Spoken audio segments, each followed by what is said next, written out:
Bienvenue dans cette nouvelle émission, c'est François, je suis de retour après 2 semaines de vacances en famille.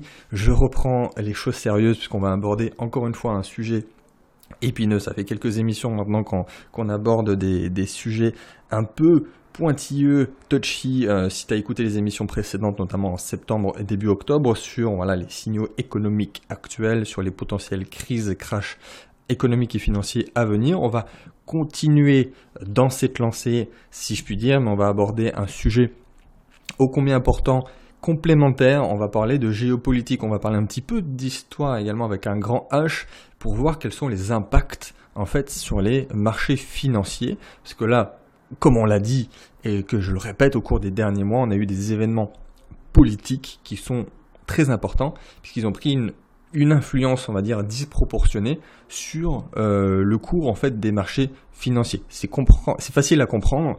Après, dans les faits, c'est très complexe. Donc, que faut-il attendre de ces décisions géopolitiques et que faut-il attendre en fait tout simplement dans les mois à venir? Donc, on va parler de plein de choses. On va revenir, on va prendre des exemples de géopolitique qui ont influencé sur les marchés financiers. On va parler par exemple du pétrole et on va surtout aborder cette nouveauté politique de la remise en cause de la mondialisation.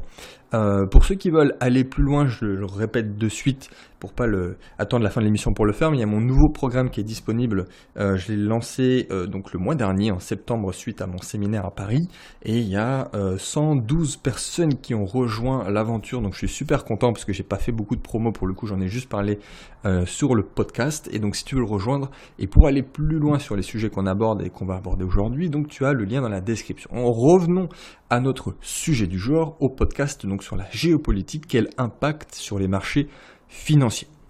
La politique et surtout la géopolitique a toujours eu une influence sur les marchés. Une influence indirecte, parce que c'est pas la géopolitique qui fait les marchés financiers, mais il y a toujours une influence indirecte sur les marchés pour des raisons parfois complètement différentes. C'est ça qui est intéressant. Donc voilà, je vais te donner quelques exemples.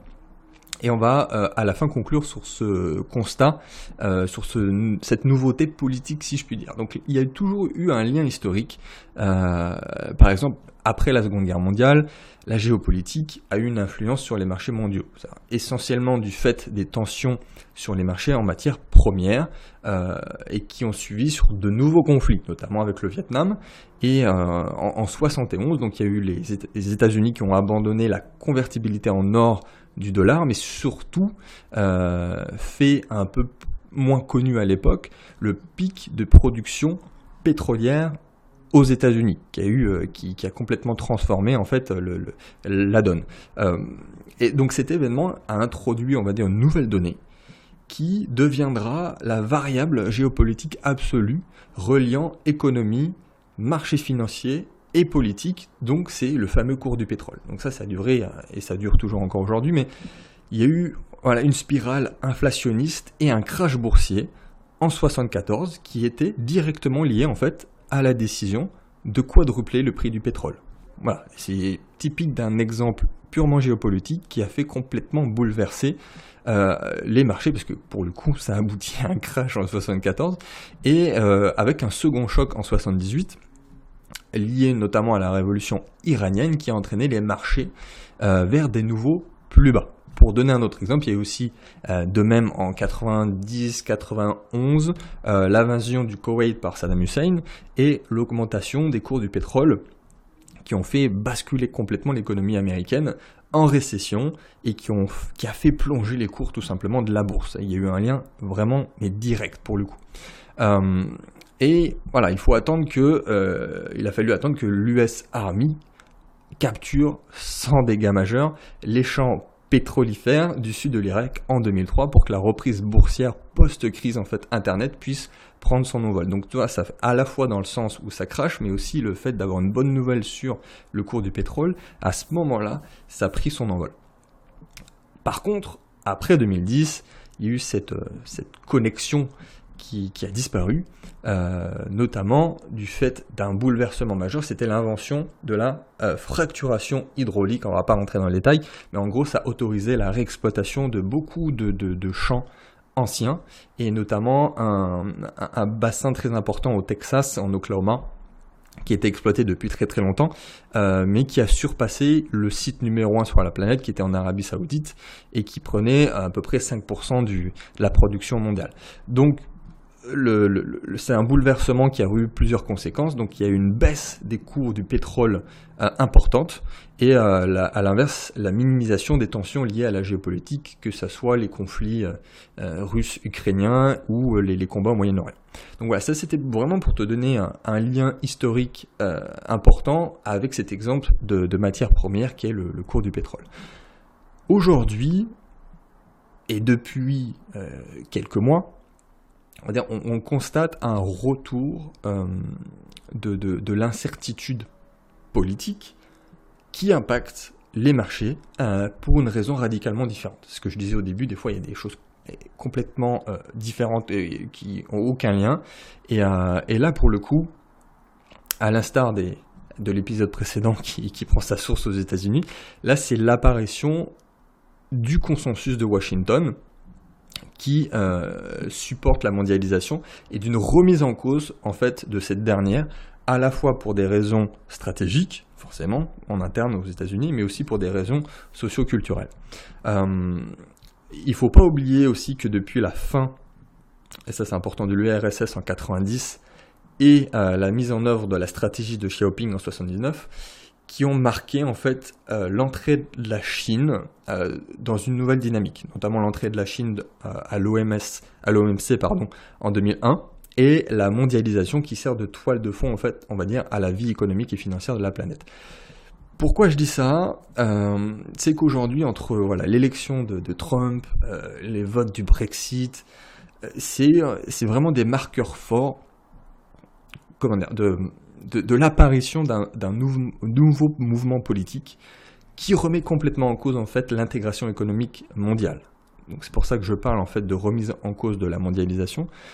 Que ce soit Trump, que ce soit des décisions à droite, à gauche, tout ça mis bout à bout fait qu'effectivement on remet complètement en cause ce système-là et qu'on rajoute même l'exemple, on va dire la stratégie de l'Asie, ça rentre complètement là-dessus. Donc on peut même aboutir relativement facilement à dire que c'est une sorte de guerre froide 2.0 avec les tentatives chinoises de remettre en cause, on va dire, l'hégémonie américaine, et notamment en mettant en place une nouvelle marketplace en Asie qui dédollarise complètement la partie Asie. Ça, j'en ai déjà parlé. Si tu veux écouter les émissions précédentes, je rentre un peu plus dans le détail. Après, nous, en tant que tels, en ce qui nous concerne, on va dire au niveau de l'individu, est-ce qu'on doit avoir peur de cette réémergence d'une nouvelle politique, surtout pour l'investisseur, on va dire de l'incertitude que ça génère pour les marchés financiers. C'est ça qui nous intéresse. Donc, en premier élément de réponse, c'est clair en fait que, comme le montrent brièvement ces différents exemples et actuellement, les dynamiques politiques, ça fluctue, mais que les variables économiques restent et demeurent bien plus longtemps. Enfin, c'est beaucoup plus pérenne. Donc il y a certains événements géopolitiques qui peuvent créer de la volatilité à court terme, mais les marchés, normalement, restent dépendants des fondamentaux économiques. Alors je dis bien normalement parce que, encore une fois, on n'est pas à l'abri, ça aussi j'en ai déjà parlé, d'un signe noir où on repartirait sur quelque chose de complètement nouveau, bien qu'on ait 100-150 ans d'histoire, d'historique et de statistiques sur les marchés financiers. Donc on va dire que l'élection présidentielle américaine de 2020 sera très très très importante. Ça sera pour moi un marqueur fort d'un éventuel encore excès de populisme aux États-Unis, et que la rivalité croissante entre les Chinois et les Américains aussi pourrait perdurer, et pourrait même perdurer au-delà d'une défaite de Trump, en imaginant à la suite, qui serait en fait beaucoup trop importante pour que, une fois que si Trump part, c'est fini entre les Chinois et les Américains. Non, là ça devrait perdurer, ça devrait survivre à une défaite de Trump. Donc c'est un élément d'inquiétude pour l'avenir. Donc j'aurai l'occasion d'en reparler brièvement dans d'autres émissions, parce que là je vais en enregistrer plusieurs pour les diffuser dans les jours à venir. Mais clairement, en fait, on arrive à la conclusion que c'est un système qui a connu son apogée au courant du siècle passé qui est en train en fait tout simplement de disparaître. C'est un nouveau système qui doit se mettre en place discrètement et comme dirait Nassim Taleb, on pourrait arriver en fait à trois zones, trois puissances mondiales pour arriver à un système antifragile. Alors un système antifragile, c'est comme son nom l'indique, solide, mais ça diminue les flux, il y a plus de frais, on va dire, ça met plus longtemps, mais on est sur un système antifragile, donc qui est beaucoup plus solide, à l'inverse du système fragile qu'on a eu depuis 100-150 ans, où il y a eu une seule puissance hégémonique que sont les États-Unis, qui facilite la mondialisation, on a beaucoup moins de friction. C'est ça que je cherchais comme mot tout à l'heure, il y a beaucoup moins de friction. Là, ce serait complètement l'inverse. Donc, pour peut-être encore te donner des conseils, on est sur un retour du risque politique qui avait eu une tendance à s'estomper il y a quelques années et qui est de retour du fait de la remise en cause de la mondialisation. Très très important. Si tu devais retenir qu'une seule chose de ce podcast, c'est ça. Donc la remise en cause de la mondialisation au cœur du système occidental qui va faire qu'on va arriver à un nouveau système complètement différent. Ça va générer du risque. On va avoir énormément de fluctuations et de risques pour les années à venir. Ça c'est certain. C'est même pas un avis, c'est un fait. Et que les variables économiques, tout simplement, elles normalement restent et qui déterminent en fait une façon d'investir de façon optimale. Donc si tu veux aller beaucoup plus loin sur le sujet, si tu veux établir une stratégie par rapport à cette chose qui va arriver, par rapport à cette période en eau trouble, c'est là que se construisent les fortunes tout simplement. C'est là que se construisent les fortunes, puisque certains, un crash ou un changement, même sans parler de crash, mais un changement disruptif, c'est souvent un drame, alors qu'à l'inverse, c'est toujours une opportunité pour certains. Donc si tu veux aller plus loin, je t'invite à aller regarder le programme que j'ai sorti.